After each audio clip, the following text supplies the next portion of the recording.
Ever dreamed of escaping the daily grind for your own private paradise? Palm trees swaying, crystal clear water, nobody to answer to but the seagulls.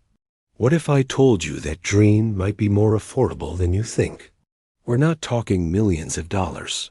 We're talking about the price of a fancy coffee. So, can you really own a dream island for just $5 a day? Stick with me, because we're about to dive deep into the world of surprisingly affordable private islands.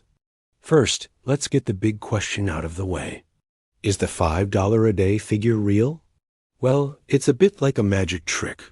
It depends on how you look at it. If you're picturing a turnkey luxury resort with Wi-Fi and a helipad, then no. But if you're adventurous, a little creative, and willing to think outside the box, the answer is, surprisingly, yes, in a way. Let me explain. The $5 a day concept usually comes from a financing angle. Imagine buying a small, undeveloped island for, say, $100,000. If you put down a decent deposit and finance the rest over 30 years at a reasonable interest rate, your monthly payment could break down to something in that $5-$10-a-day range. So the price isn't for a rental. It's the cost of your mortgage on a piece of land that just happens to be surrounded by water. So, where in the world can you find these bargain islands? Forget the Caribbean or the South Pacific for a moment. Your best bet is to look in less trodden waters. Think about places like Canada, particularly in Nova Scotia, or the Great Lakes region of Ontario. Here, you can find small, wooded islands for under $100,000. They're rugged, beautiful, and offer a true wilderness escape. Similarly, countries like Belize, Panama, and even parts of Nicaragua have small, undeveloped mangrove or jungle islands that pop up on the market for surprisingly low prices. And don't rule out Europe. Places like Scotland, Ireland, and Scandinavia occasionally have small lake or coastal islands available that won't completely destroy your bank account. The key is to look for undeveloped land. This means no buildings, no utilities, no dock, just pure raw nature. Now, let's be realistic. Buying the island is just the first step. It's like buying a blank canvas. This is where the real adventure and the real costs begin. The word you need to get familiar with is infrastructure. That's everything you need to make your island livable. First up, water. You'll likely need to install a rainwater catchment system with filters and a large storage tank, or potentially drill a well if the geology allows. Next, power. Your options are usually solar, wind, or a generator.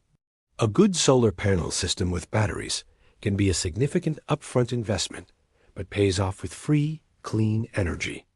Then there's sanitation. A composting toilet or a septic system is a must, and installing a septic system on an island comes with its own unique set of logistical challenges and environmental regulations. These three things, water, power, and waste, are the non-negotiable foundations of island life, and you have to budget for them carefully. Once you have the basics sorted, you need a place to live. Building on an island is a whole different ball game. Every single nail, every bag of cement, every window has to be transported by boat. This dramatically increases construction costs.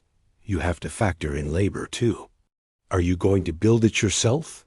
Or will you need to hire a crew and pay for their transport and accommodation on site? For this reason, many budget island owners opt for alternative building methods.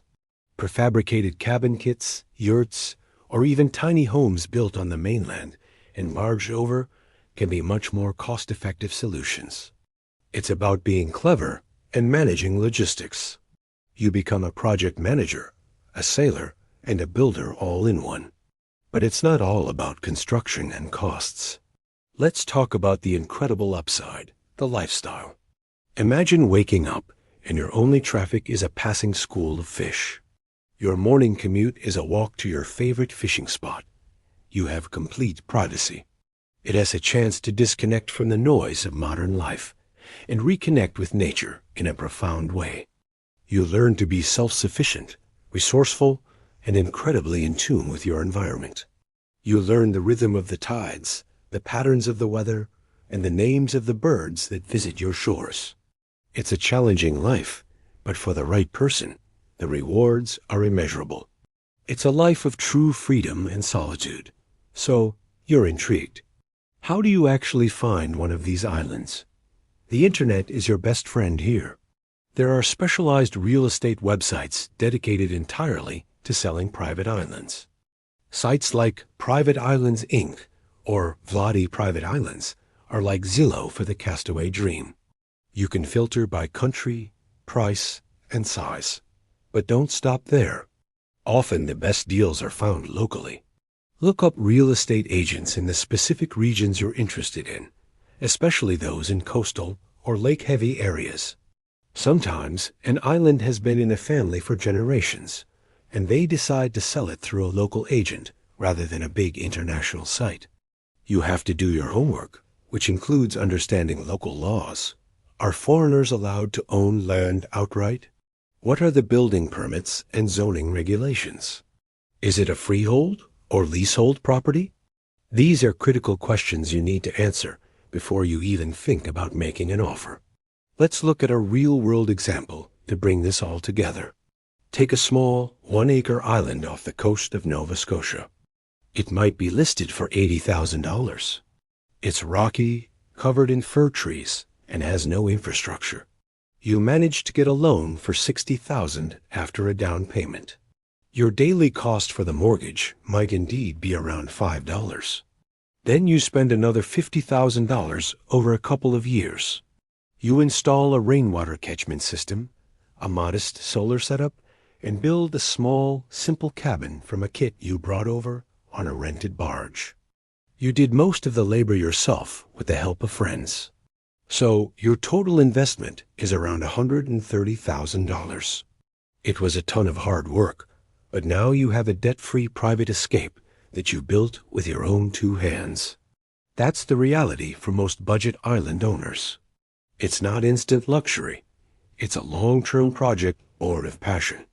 So to answer our original question, can you really own a dream island for $5 a day?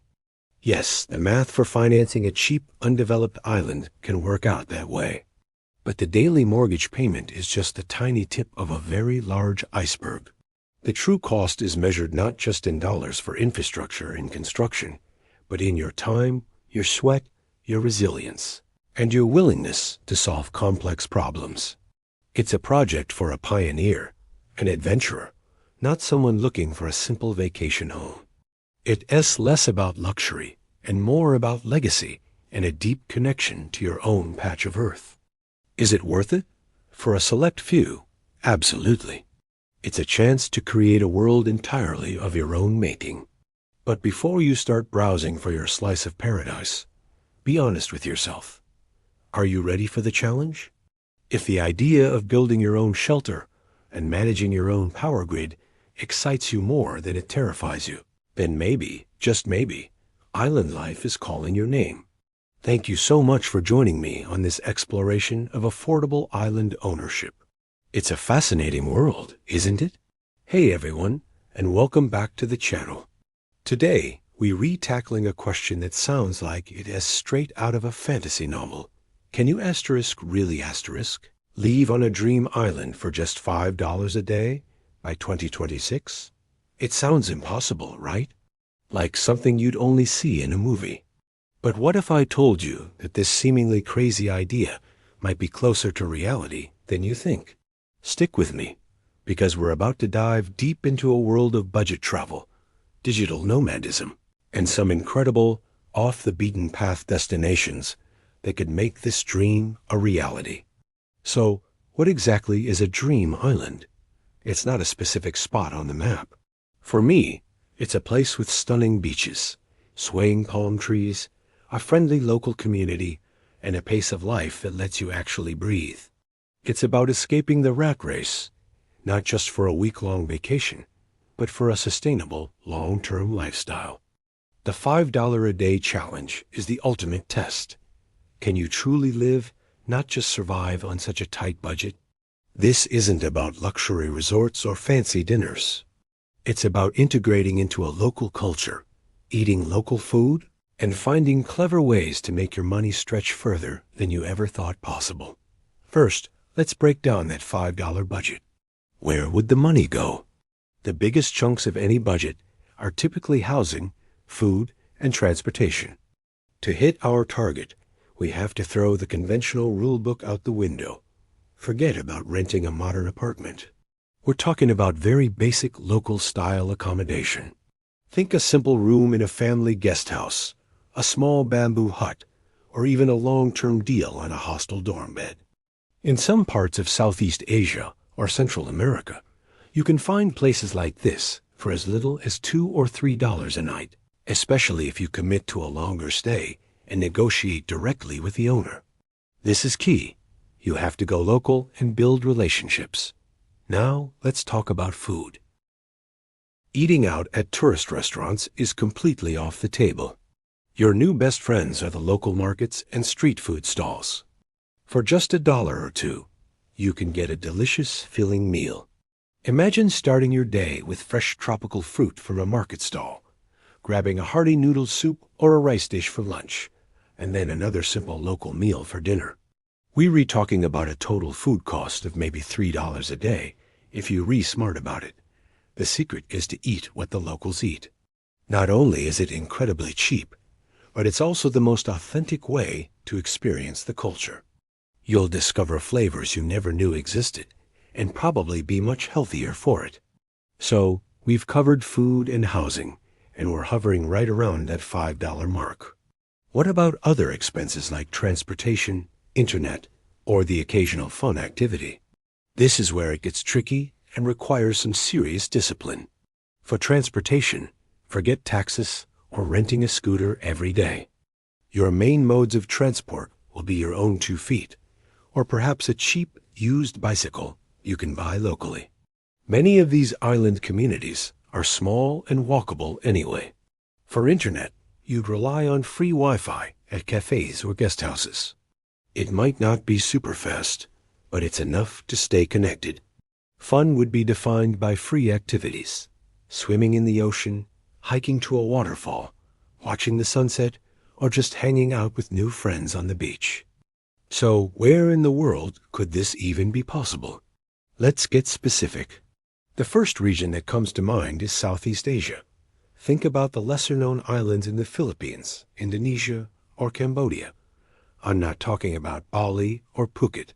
I'm talking about places like Koh Rong in Cambodia before it got super developed, or remote islands in the Palawan archipelago in the Philippines. In these places, the cost of living is still incredibly low if you avoid the tourist traps. A simple bungalow might cost you $60 a month, and a meal from a local warung can be less than $1. The key is to venture beyond the main tourist hubs. Another potential region is Central America. Think about the Corn Islands of Nicaragua, or some of the more remote coastal villages in Honduras or Guatemala. While some areas have become popular with backpackers, there are still hidden gems where your money can go a very long way. You might find a room to rent for a few dollars a night and live on a diet of rice, beans, and fresh fish. The lifestyle is simple, the people are welcoming, and the scenery is absolutely breathtaking. It requires a bit of an adventurous spirit to get to these places, but the reward is a truly authentic and affordable experience. Now, let's address the by 2026 part of the question. This is crucial. The world is changing fast. Inflation is a global issue, and even the most remote paradise isn't immune. An island that's a $5 a day haven today might be a $10 or $15 a day spot by 2026. Development is constantly happening. As soon as a place gets discovered, prices for everything start to creep up. That's the paradox of budget travel. The very act of us going there can change the place and make it more expensive. So, the window of opportunity for this kind of ultra-low budget living is likely shrinking. However, there's a flip side to this. The rise of the digital nomad lifestyle is creating new opportunities. More people are figuring out how to earn an income online, whether it's through freelance writing, graphic design, teaching English, or running an online shop. This is the game changer. If you have even a small, consistent income stream from your laptop, say, just $100 or $200 a month, your entire world opens up. That $5 a day budget is no longer a strict limit for survival. It becomes a baseline. Your online income can provide a buffer for unexpected costs, a better place to live, or the occasional splurge. So let's put it all together. Can you live on a dream island for $5 a day by 2026? My answer is a conditional yes. It is possible, but it won't be easy, and it's not for everyone. You need to be extremely resourceful, willing to live very simply, and be prepared to step far outside your comfort zone. You'll have to find one of the world's remaining low-cost pockets and get there before it becomes the next big thing. You'll need to learn to live like a local, not a tourist. But if you have an adventurous spirit and ideally a small online income to support you, the dream is absolutely attainable. It's less about the specific dollar amount and more about a mindset of minimalism, resourcefulness, and cultural immersion. This journey isn't just about saving money. It's about gaining a wealth of experiences that money can't buy. It's about freedom, connection, and discovering what truly makes you happy. So, what do you think? Could you do it? Let me know your thoughts in the comments below. Have you ever found a place where you could live on an incredibly tight budget? I'd love to hear your stories. Thanks so much for watching. Is it possible to live your dream island life for just $5 a day? That's the question I'm here to answer. Forget those pricey resorts and tourist traps.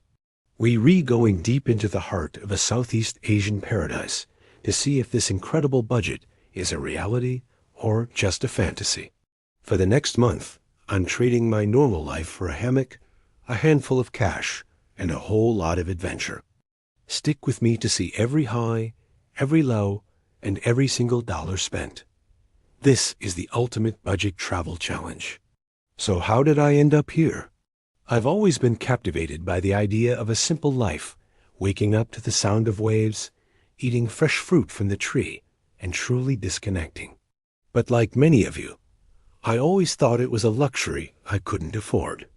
Then I started hearing whispers, stories from backpackers about places where your money stretches further than you can imagine. $5 a day sounded insane, but it sparked a crazy idea. Could I actually do it? This journey is about more than just saving money. It's about proving that a rich life isn't about how much you spend, but how you live. All right, day 1. Touchdown. The first challenge is getting from the airport to the island without blowing the entire week's budget. Taxis are out. Local buses are my best friend. After a bit of broken English and a lot of pointing, I found a bus that would take me to the ferry port for less than $1. The ferry itself was another $1. So far, so good. Stepping onto the island felt like entering another world. No big hotels, just small guest houses and bungalows. The air smells like salt and jasmine. This is it. Finding a place to sleep on this budget is the biggest hurdle.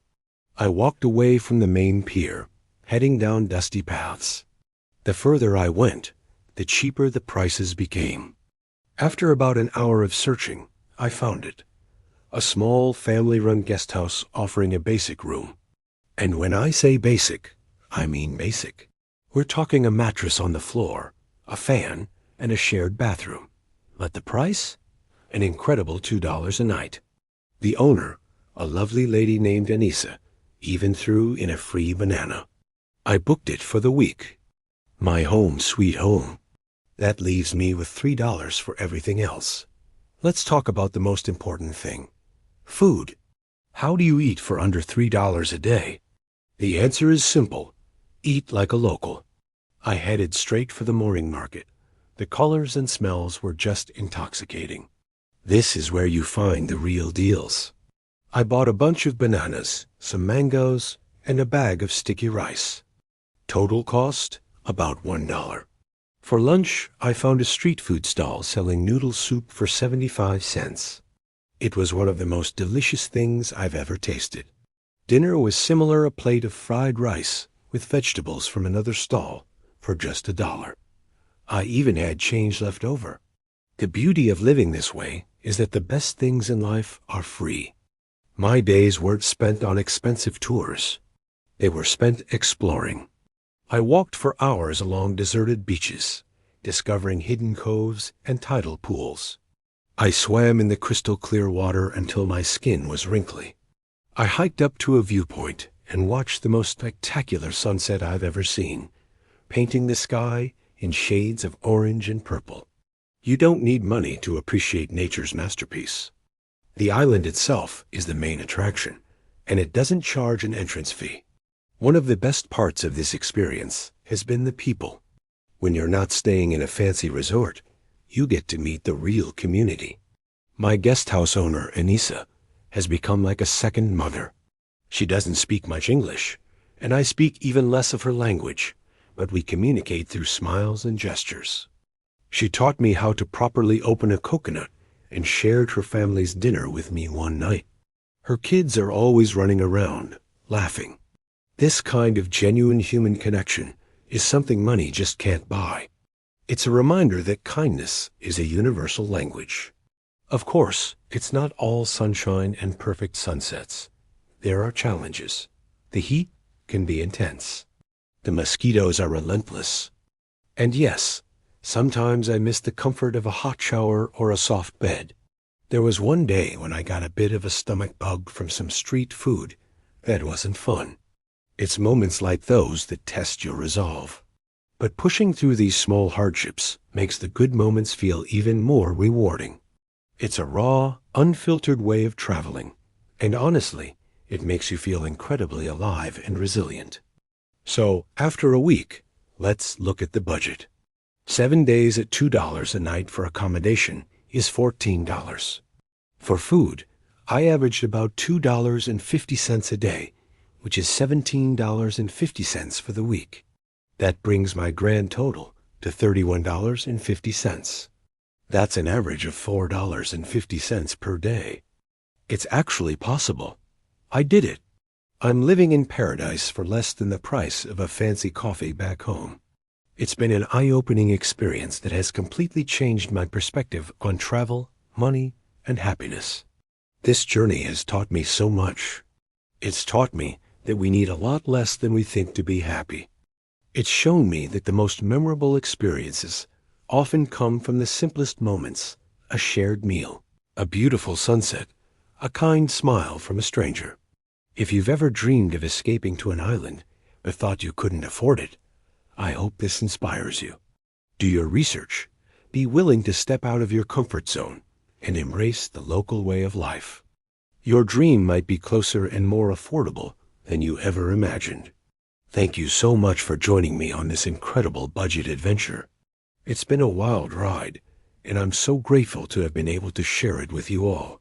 Video opens with stunning, dreamlike footage of a tropical island. Turquoise water, white sand beaches, lush green palms. Have you ever scrolled through your feed, seen a picture of a perfect tropical island, and just sighed, thinking, I wish? What if I told you that paradise might be more affordable than your daily coffee habit? Today, we read diving deep into a fascinating question. Can you really live on a dream island for just $5 a day? Cut to a more personal, vlogging-style shot of the host. Hey everyone, welcome back to the channel. Now, the idea of living on a tropical island for pennies sounds like a clickbait fantasy, right? But I've been doing some serious digging, talking to expats, and crunching the numbers on some of the world's most beautiful and remote islands. And the answer is, well, it's complicated, but it's not a simple no. Stick with me, because we're about to explore what a $5 a day life actually looks like in paradise, and you might be shocked by what we find. Show a map of Southeast Asia, highlighting a few specific, lesser-known islands in places like the Philippines, Indonesia, or Cambodia. Closing parenthesis. First, let's get one thing straight.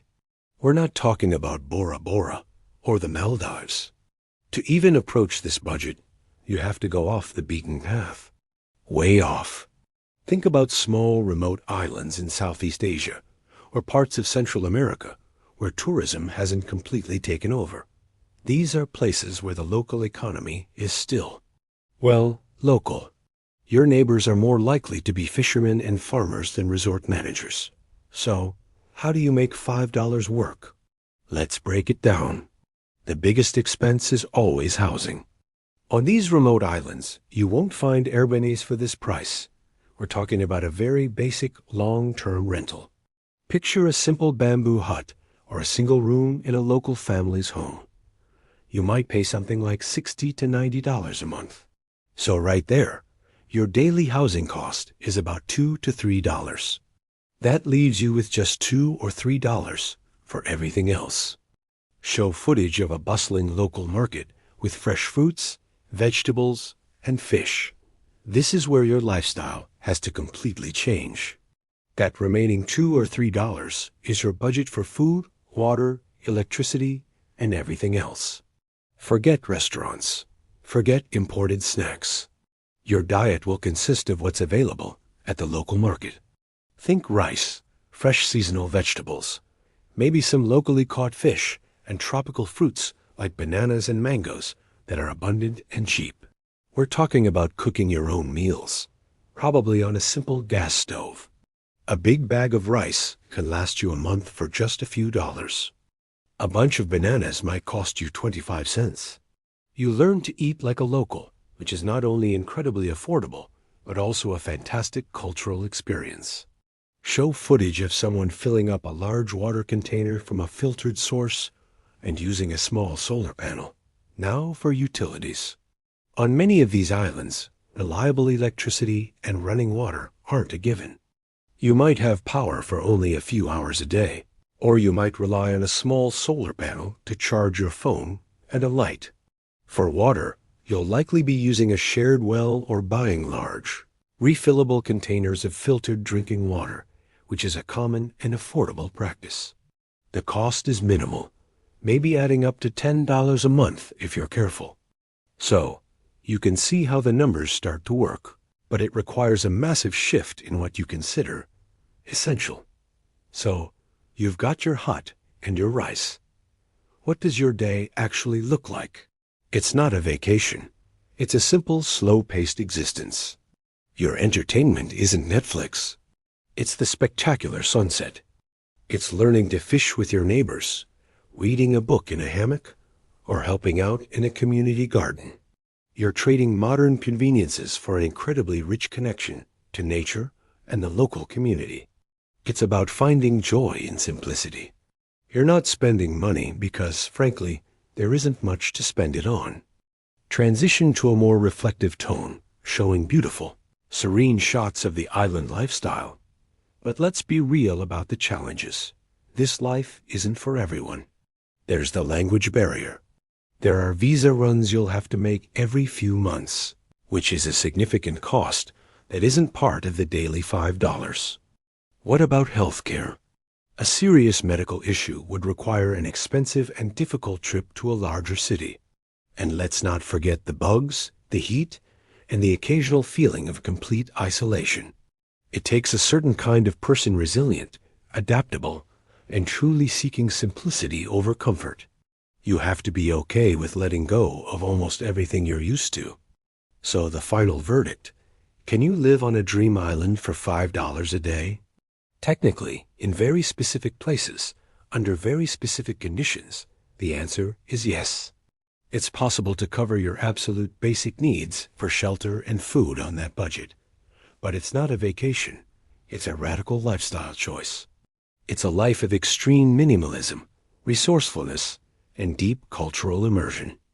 It is less about hacking a cheap life and more about embracing a completely different way of being.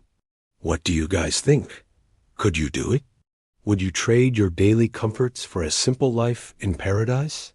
Let me know your thoughts down in the comments below. I read every single one, and I'm genuinely curious to hear your take on this. Thanks so much for joining me on this little thought experiment today. If you enjoyed this and want to see more content that explores the boundaries of travel and lifestyle, make sure to hit that like button and subscribe to the channel so you don't miss our next adventure. Until next time, keep dreaming and stay curious.